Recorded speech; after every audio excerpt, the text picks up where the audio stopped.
Hi, my name is Hannah. Welcome back to my channel, Savage Reads.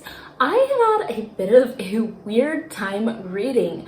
I didn't realize how much summer was going to change my reading habits. So during the school year, when my daughters are in school, I am busy, but I tend to listen to a lot of audiobooks while I'm busy. And with my girls home, I have been spending so much time with them, playing with them, and so I have not been listening to as many audiobooks, and I have not had as much patience for the audiobooks that I've been listening to, but I have really liked reading my ebooks. So I don't quite know what's going on with me right now, but I am enjoying the difference. It's fun to have a little bit more reading time versus listening time, and it's a little bit different. But overall, my reading is slower as well because I am out with my girls. Do you find that different seasons of the year you read differently? Because mostly in my life, I am very consistent. I just am a consistent person, and I'm feeling a little thrown off this summer, but that's fine. And for a quick crafting update, I am working on the stripy onesie, and it is a little bit slow going, but I've gotten to here. This is inside out, so the stripes don't quite look like anything from here, but if I flip it the other way, you can see nice, neat little stripes. So I'm excited about this onesie. We'll see how it turns out. And let's get into the books that I have read in the past week and a half. So Caitlin at Bandy's Books recommended the book The Wager, A Tale of Shipwreck, Mutiny, and Murder by David Gran. This book is a non-fiction book about a shipwreck and about the differing accounts of the survivors and what happened after and how they survived and made it home safely. If you like novels that include things like hidden treasure, shipwrecks, surviving on an island, really fun adventure story, I think this is the nonfiction book for you because it has all of those elements told really fun, really engaging, and I think the author did a good job trying to talk a little bit about imperialism and what it means, but also showing this really interesting story of the shipwreck of the ship called The Wager in the 1700s. The author did a really great job at looking into all of these historical documents and trying to really tell you what happened and show you all the different sides of the story, and I had a good time. So this next book I did as a buddy read with Tiffany from Towering TBR, so make sure to check out her channel, and I had so much fun doing this as a buddy read with her. We read Martyr by Kaveh Akbar.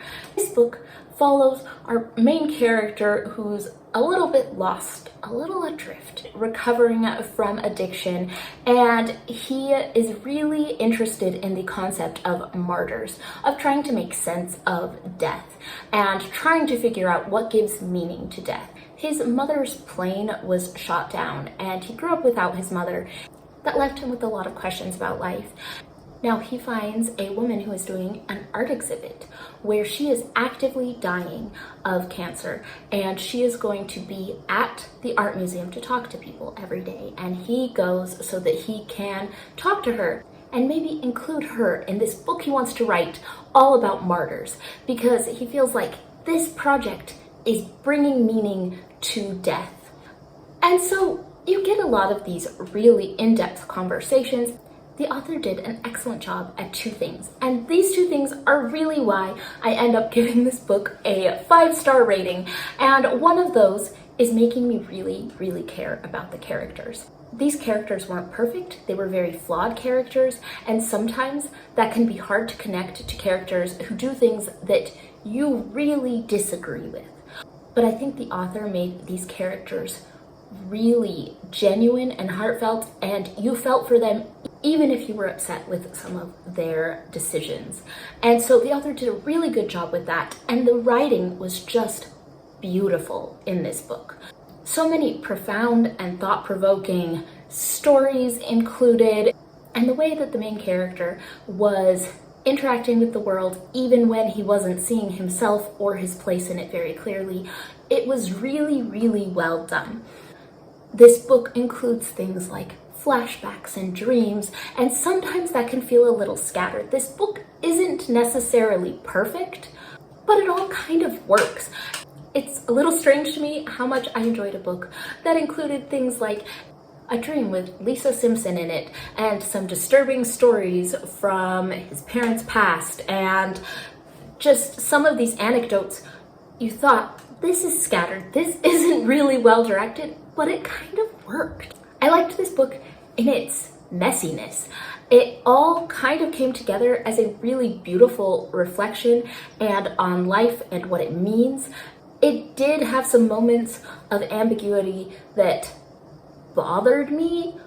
I don't think that was necessarily bad in the book. It was more of, I struggle with things that aren't wrapped up sometimes.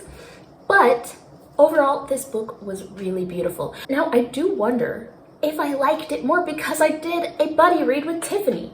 Her thoughts made this book so much more worthwhile, and had I read this book in one day, as I typically do with my books, I don't know if I would have gotten as much out of it as spreading it out over the week and taking the time to really absorb some of the things that were said. And so I think this book had a lot of really great discussion points.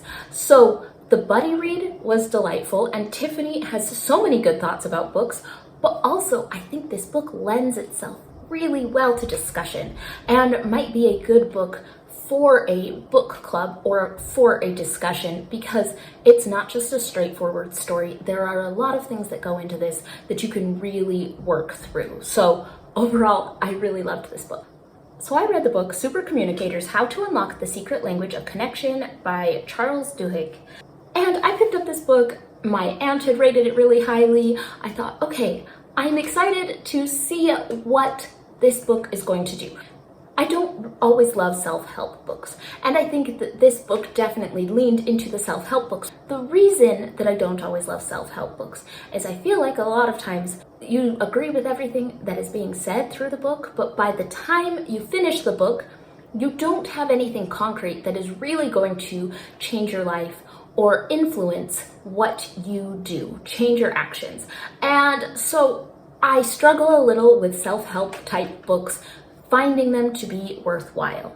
But I wanted to read this one because I want to be a better communicator. I want to be able to have more meaningful conversations with people. And I think that's an important thing to reach toward. And so I thought that, yeah, I'm gonna see. Let's see what happens. So this book went over some really great advice. Honestly, I was very happy with a lot of the advice because it was very clear and concrete. It gave me some really easy things that I can do in my conversations with people to help open up conversation. And they didn't feel disingenuous. They didn't feel like things that I wouldn't want to do anyway. I don't know about you, but sometimes I get into a conversation and it starts going and then I feel a little stuck. How do I keep this going? How do I make this a meaningful conversation? And I think that this book gave me some concrete things. So match the other person's energy. If they are looking sad about something, don't go in boisterously, and vice versa. You really want to match the energy somebody's giving off.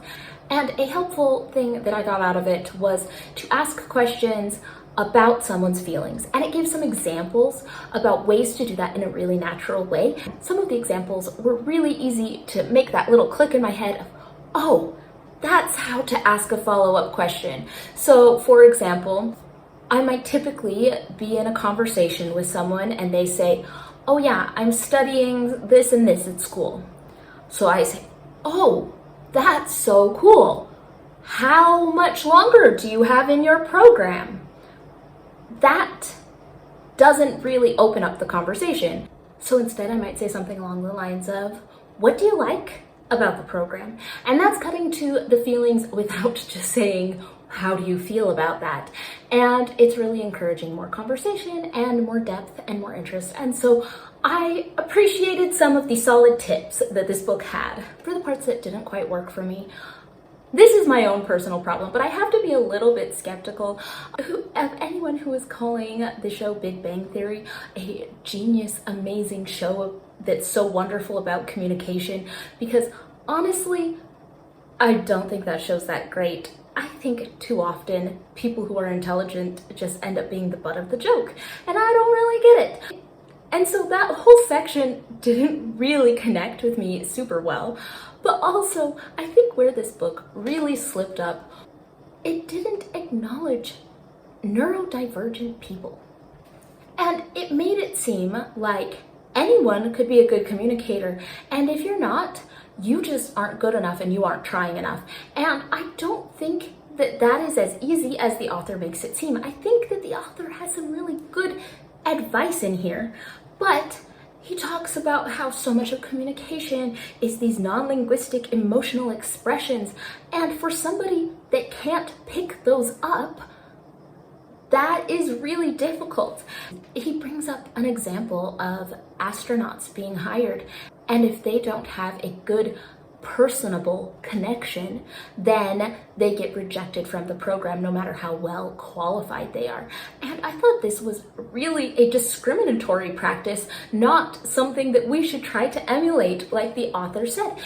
And the author tries to make the point that, okay, on these astronaut missions, the real problems that come up are interpersonal conflicts.